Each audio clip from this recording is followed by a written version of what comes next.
چې کله رزق حلال وي په انسان کې د آخرت فکر هغه پیدا کیږي. فکر آخرت دا یو ډیر عجیبه اساس دی چې چا کې پیدا شي، فکر آخرت. او چې کله رزق حلال نه وي او انسان په حرام باندې عادت شي او حرام خوري، نو دغه بیا فکر آخرت نه پیدا کیږي. او ذهن ته دا راځي چې بس مړه الله غفور رحیم دی او بس دنیا کې بس وخت روا. د آخرت عارضی سوچ راشي هغه لپاره تیاری بیانوي. عارضی سوچ راشي چې هغه مرګ شته او آخرت شته. بریاد ساته دا صرف د خلی اقرار وي، دا زړه تصدیق نه وي.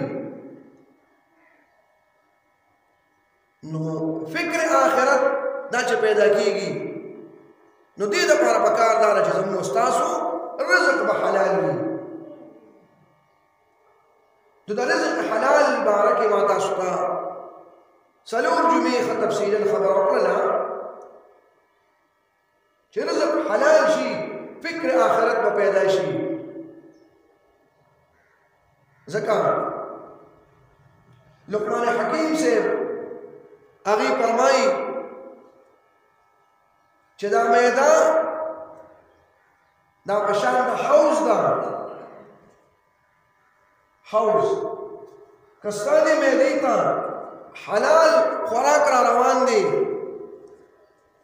او ته په حلال باندې عادت شوې، حلال خوراک کې ستا فکر دا به صحیح وي، ستا نیول دا به صحیح وي، ستا ویل دا به صحیح وي، ستا ګرځېدل، ستا سوچ، ستا فکر دا به ټول صحیح وي. او که کله خوراک صحیح نه وي، حرام باندې سړی عادت شي، حرام خوري، د فکر غلط، د نیول غلط، د ګرځېدل غلط، د ناسته پاسته غلطه، سوچ غلط، دا د حرام مال نقصانات. پیغمبر صلی الله علیه وسلم فرمایي چې یو لقمه یو نوړی د چا ګېډې ته لاړه حرامه، دې بدل نه د جهنم اور دا لازم شو. د دې وجې نه په حلال مال کې دا پیدا شته چې ستا به فکر آخرت دا پیدا کیږي. او فکر آخرت دا یو زبردست چیز دی چې دا پیدا شي.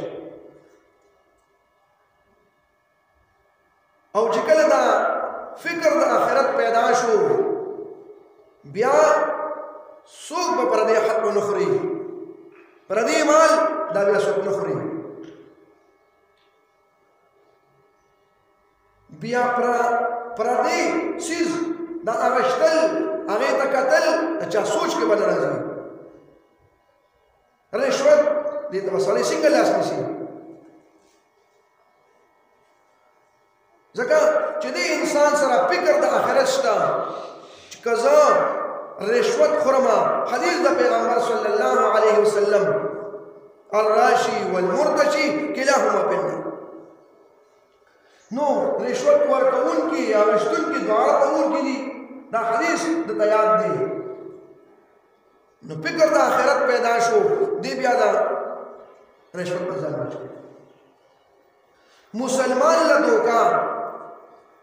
دوکه بیا څوک مسلمان نه ورکوي. ولې دته پته لګي چې دوکه د مسلمان سره دا یو عظیم جرم دی او دا ډېره لویه ګناه ده، بیا دا کار څوک نه کوي.